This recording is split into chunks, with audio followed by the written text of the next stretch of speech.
नमस्कार। अच्छा, तो क्या छत्तीसगढ़ के रायपुर में एक जबरदस्त जंगल सफारी घूमने का प्लान बन रहा है? अगर हाँ, तो समझिए आप बिल्कुल सही जगह पर हैं। आज हम नंदनवन जंगल सफारी की A to Z जानकारी, मतलब हर छोटी बड़ी बात बहुत करीब से देखने वाले हैं। तो सबसे पहली और सबसे जरूरी बात, ये कोई ऐसी वैसी सफारी नहीं है। ये है पूरे एशिया की सबसे बड़ी मैन मेड जंगल सफारी। जी हाँ, मानव निर्मित। इसका मतलब ये है कि इसे ना बहुत सोच समझकर, खास तौर पर वन्य जीवों के संरक्षण और लोगों को एक बेहतरीन अनुभव देने के लिए डिजाइन किया गया है। और यही चीज इसे वाकई में एकदम यूनिक बनाती है। तो चलिए फटाफट देख लेते हैं कि आज हम क्या क्या जानने वाले हैं। सबसे पहले कि ये एशिया की सबसे बड़ी सफारी क्यों है, फिर यहाँ के मुख्य आकर्षण क्या है, वहां तक पहुंचेंगे कैसे, टाइमिंग और टिकट का क्या सीन है, और हाँ, आखिर में कुछ बहुत जरूरी टिप्स भी। तो जैसा कि अभी हमने बात की, ये एशिया की सबसे बड़ी मानव निर्मित सफारी है। अब इसका मतलब क्या हुआ? इसका सीधा सा मतलब है कि ये एक बहुत बड़े इलाके में फैली हुई है। इससे होता यह है कि यहाँ के जानवरों को घूमने फिरने और अपने नेचुरल हैबिटेट में रहने के लिए खूब सारी जगह मिलती है। चलिए, अब आते हैं सबसे एक्साइटिंग पार्ट पर कि भाई यहाँ देखने को क्या क्या मिलेगा।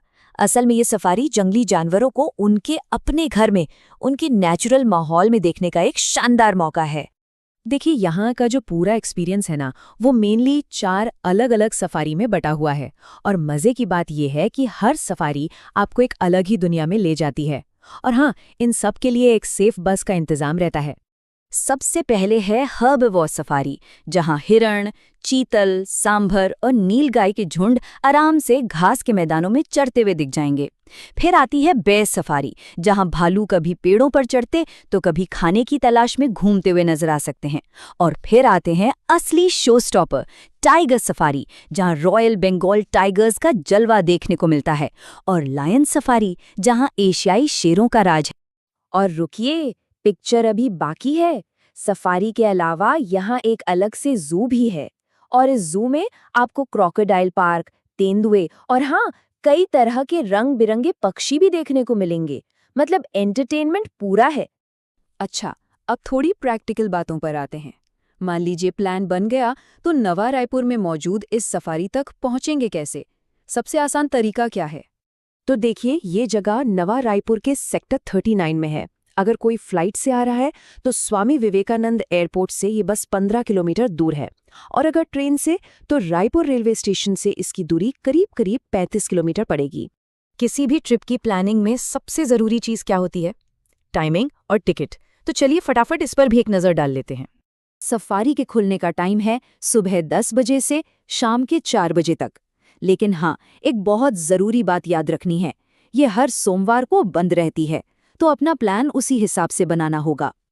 अब बात करते हैं टिकट की कीमतों की।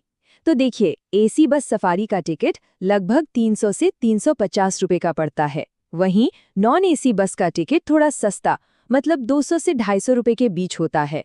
और हाँ, अगर किसी को सिर्फ जू घूमना है तो उसका टिकट अलग से भी मिल जाता है, जो और भी कम का है। अच्छा, जो लोग फोटोग्राफी के शौकीन हैं, उनके लिए एक छोटी सी पर बहुत ज़रूरी जानकारी है। अगर कोई बड़ा कैमरा या प्रोफेशनल कैमरा लेकर जा रहे हैं, तो ध्यान रहे उसके लिए एक एक्स्ट्रा चार्ज लगता है। चलिए, अब आखिर में बात करते हैं कुछ बुकिंग और ज़रूरी टिप्स की।